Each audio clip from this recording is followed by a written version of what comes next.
4J por una cuestión de confluir con algunas protestas, otras protestas como son las de los jubilados. Pero bueno, ni una menos, este 10º aniversario, nos parecía pertinente invitar a una mujer que de esto sabe, que es justamente la doctora Jessica Ojeda. ¿Qué tal? ¿Cómo está, Jessica? Buenas noches. Hola, ¿qué tal? Buenas noches. Gracias por venir, por asistir a nuestra convocatoria, porque queríamos saber, ¿no? Si la sociedad ha cambiado en estos 10 años, porque 10 años es un proceso, ¿no? ¿Ha cambiado algo en la sociedad? Y pensándolo positivamente siempre, como es desde los feminismos, pensamos en que obviamente las leyes que se logran a través de las luchas generan algún tipo de cambio, ¿no? Por supuesto. Y es importante y es relevante mencionarlas, ¿no? Tenemos en 10 años muchísimas leyes, la de identidad de género, la incorporación del homicidio dentro del Código Penal y varias leyes, ¿no?, que tienen que ver con las luchas sociales y la forma en que llevaron a cabo los feminismos estas conquistas de derechos en las calles, ¿no? Lo que podemos decir después de estos 10 años es que socialmente hay una resistencia a incorporar o a pensar a las violencias por motivos de género como una violencia de manera sistemática y que no pertenece al ámbito privado o al ámbito familiar como se creyó históricamente. Y sumado a eso tenemos un gobierno que debemos decirlo, que es ultraderechista, que va en contra de todos los derechos conquistados, que lo que prometieron en campaña lo van haciendo a través de decretos de manera totalmente ilegal o ilegítima respecto al poder que se debe ejercer desde el Ejecutivo Nacional y que viene justamente a desbaratar todos los logros de los movimientos sociales. Y en este caso en particular, la marcha que se pasó el día de mañana es una marcha que va a tener una connotación distinta, que va a dar que hablar en el mundo, digamos, porque si pensamos en Ni Una Menos, el grito nació en Argentina y se sumó a América Latina y se hace de manera internacional desde aquel 2015 hasta esta fecha. El día de mañana se marcha en la Plaza Almirante Brown, como se ha hecho desde el inicio, pero se suman todas las luchas. En este caso es justamente contra el gobierno, contra el ajuste, contra, digamos, en apoyo a los jubilados, en apoyo a la emergencia de discapacidad, digamos. Es una unión de todas de todos los movimientos de nuestro país que están en lucha justamente por todas las políticas públicas que está dejando de lado el presidente de nuestro país. Jessica, y más en lo que es el ámbito provincial, ¿cómo es? ¿Hay un acompañamiento de parte del gobierno provincial, el municipio, con las políticas de género? Hay un sostenimiento de las áreas. Realmente no soy la persona adecuada para poder expresar si realmente siguen funcionando, porque la verdad que desconocemos datos.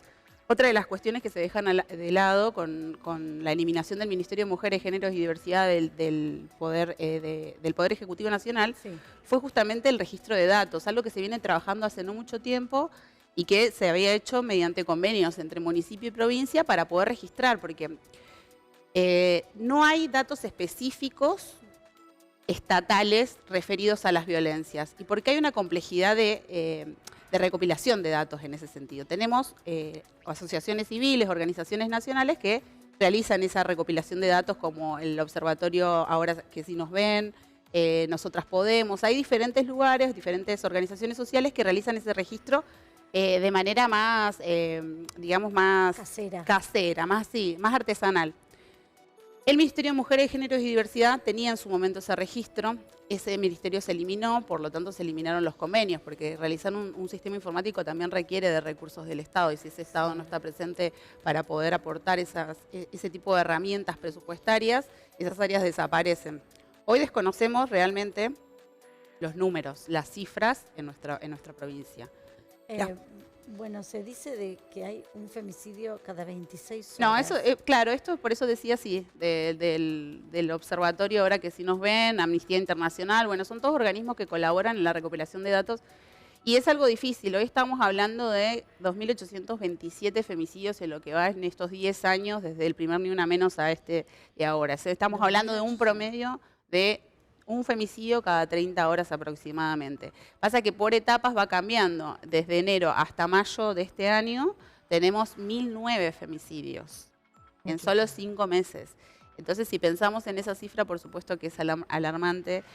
Y si justamente reconocemos esos números como van creciendo, vemos que hay a una gran resistencia social, estructural, que atañe a toda la comunidad y de la cual el Poder Judicial tampoco es ajeno. Y bueno, se quería eliminar la figura de femicidio. Sí, es que se busca justamente poder desandar todo lo realizado a lo largo de estos años. El femicidio se incorporó como delito específico en el año 2012. La ley de violencia por motivos de género es del año 2009, o sea, costó un tiempito más poder adecuar esto. El femicidio es la violencia más extrema, es la punta del iceberg, la que viene por debajo con un montón de tipos y modalidades de violencia que digamos que nos perjudican particularmente a las mujeres, ¿no? Pero bueno, esto del femicidio viene de la mano de quitar el ministerio, de tratar de eliminar las violencias por motivos de género y entender que esto es un retroceso para toda la sociedad en su conjunto, es importante decirlo. Jessica, bueno, esto que mencionás, el tema del gobierno nacional, atrasa, hay un avance que vean desde que... Retrocede, por supuesto, retrocede, atrasa. Es como si todos estos años no hubiesen significado nada legislativamente, ni en construcción social, digamos. Tenemos una ley de capacitación también, que es capacitación en ley Micaela, que surge por un femicidio. Reconocer el femicidio como la violencia extrema es sumamente importante, porque somos las mujeres las que morimos cada 30 horas a manos de un varón, de una manera sumamente violenta, y de esa cantidad de femicidios que hoy decía, que parece una cifra así como al azar, el 80% de esos femicidios son realizados por una persona de nuestro vínculo familiar. Es gravísimo, excede, por eso decíamos al principio, la vida privada. Y esto pareciera que fuese un discurso repetido, pero hoy debemos volver a poner palabra para manifestar estas cuestiones, porque realmente estamos retrocediendo y en eso nuestras vidas son las que corren peligro. ¿Cómo está Tierra del Fuego? Porque tenemos unas condiciones especiales nosotros, de mucho encierro, de mucha vida en el interior, lo que no es menor. ¿Cómo está la provincia justamente con Bueno, respecto a yo este tema? además de ser abogada, formo parte de una asociación civil que se denomina Viento de Cambios en Red, es una asociación que estamos hace 10 años trabajando, y en eso sí podemos aportar ciertos datos del conocimiento que tenemos, ¿no? El aumento de casos acá, con relación a la población, tenemos el índice más alto de violencias por motivos de género. Distintas violencias, ¿no? Violencia física, violencia psicológica, todas del tipo, la mayoría, mejor dicho, del tipo doméstico, familiar, digamos, pero que atañe a otros tipos de violencia, la económica, la física, y obviamente las condiciones de encierro son un agravante a la situación en la que vivimos las mujeres en esta provincia, justamente por esto, ¿no? Por tener que convivir. Y hay otra particularidad que representa nuestra provincia, es que tenemos personas que vienen de diferentes lugares, de diferentes provincias, que no tienen familia, no tienen redes, entonces es mucho más difícil poder trabajar con esas mujeres que no tienen otra alternativa que seguir conviviendo con su agresor. Fíjate vos, no me había percatado de eso y tenés razón. ¿Cuánta gente viene solo con su pareja? Sí, muchísima gente, y eso es realmente alarmante. Jessica, mencionabas en un momento el Poder Judicial. Hay una especie de, no quiero equivocarme con la palabra, pero la mujer solicita ayuda y no se le da al instante. ¿Se podría prevenir algunas situaciones por hacer una denuncia? Bueno, en realidad es un poco más complejo y hay mucha falta de información respecto a cómo suceden las violencias, cómo se denuncian, qué es lo que sucede, qué es lo que pasa después.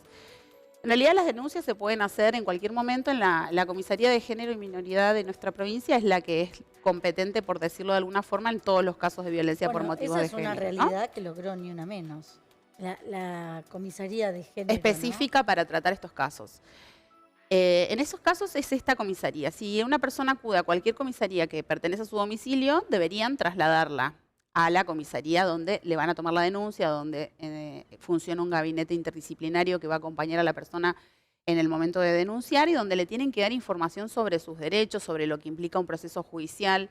Lo que estamos viendo últimamente, y es consecuente a las políticas o a la eliminación de las políticas públicas por parte del Gobierno Nacional, es que esa información que se estaba dando en su momento, que se estaba trabajando de manera articulada entre la Comisaría, el Poder Judicial, las organizaciones sociales y demás instituciones que intervienen en estos casos, no se está dando. Las qué mujeres tremendo. salen sin información. La mayoría no sabe que hacer una denuncia no implica por sí misma la apertura de una causa judicial, sino una medida cautelar que tiene un plazo de duración específico, que no genera antecedentes, que es necesario contar con un patrocinio letrado, que hay que entablar la demanda por violencia o seguir el proceso que sea específico, ¿no? De acuerdo a la modalidad o el tipo de violencia de la que estemos hablando, Claro, y van a la quedan como en denuncia y un queda ahí. limbo. Y hay muchísimos casos, no solamente acá, sino que en el resto del país, donde escuchamos cotidianamente por ahí en los medios de comunicación, hizo 10 denuncias y nunca pasó nada. Fueron 10 denuncias, fueron 10 previsiones de acercamiento que tuvieron un plazo y que venció. cesaron, vencieron, no asesoraron a esas personas para poder continuar realmente con el proceso judicial que corresponde a esa violencia y terminan generando nada, porque no es un antecedente, una medida cautelar. ¿Falta recurso humano? Sí, falta recurso humano, falta presupuesto, lo que se viene reclamando hace años, hoy se evidencia muchísimo más. Las áreas de género siguen funcionando como me preguntaban al principio, está el municipio, tiene la Secretaría de la Mujer y está el gobierno también con la misma cantidad de personal, con un aumento de casos, con menos recursos, porque los recursos tanto del municipio como de gobierno son parte también, o eran parte, mejor dicho, de lo que también venía de Nación. Había muchísimos programas de Nación que se bajaban a la provincia y al municipio que no existen más, como el acompañar, como potenciar trabajo, como el educativo. Hay un montón de herramientas que hoy no existen, entonces eso hace más dificultoso el poder acompañar de manera integral a las mujeres que atraviesan estas situaciones. Acá hay un mensaje que nos dice un televidente: ¿por qué bajó el índice de femicidios con la eliminación del Ministerio de la Mujer? Bueno, esto tiene que ver con esto que decís, de quizás que no se dé la información como se No debería. bajó la tasa de femicidio, al contrario, va creciendo. Estábamos hablando hoy de 109 femicidios en 5 meses, es muchísimo más que el año pasado.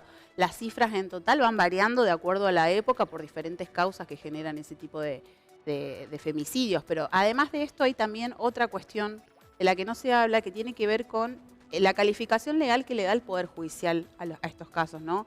Cuando la figura del femicidio surgió en el año 2012, estos casos de violencia extrema por parte de las parejas o exparejas de las mujeres encuadraban dentro del homicidio simple en algunos casos, excepto que haya un vínculo legal, porque el homicidio agravado tiene que ver con el vínculo familiar, sea cónyuge, casado, digamos, un vínculo legal, no de pareja ni de concubinato, ¿no? Primero legal. Y después de eso se buscaba atenuar esas condenas, atenuar la pena privativa de la libertad que se le daba a estos asesinos con la figura del crimen pasional. Entonces, en base a eso, se dibujó una suerte de defensa a los varones que ejercían esa violencia extrema contra las mujeres. Y así se han justificado muchísimos casos en nuestro país. De hecho, después del 2011, también se siguieron calificando legalmente a los femicidios como crimen pasionales. Entonces hay una cuestión que también atañe al Poder Judicial y es la aplicación al caso concreto de la norma específica para tratar los casos como deberían de ser. El femicidio es un hecho de violencia extremo, insisto, se cobra la vida de las mujeres, la ejerce un varón de manera violenta porque cree que la persona le pertenece. Si pensamos en los homicidios de varones, obviamente que la cifra va a ser mucha más alta, pero no, la causa del homicidio de los varones no tiene que ver con la violencia, tiene que ver con otras cuestiones, con robo, ocasión de robo, exactamente. Entonces, ese discurso que siempre venimos escuchando es realmente solamente una chicana para atacar algo que realmente nos tendría que conmover a toda la sociedad en nuestro conjunto. O sea, ¿no? Como el cangrejo, ¿no? Avances, pero también algunos retrocesos. Gracias, Jessica. No, muchas gracias a ustedes. Gracias por traernos este tema.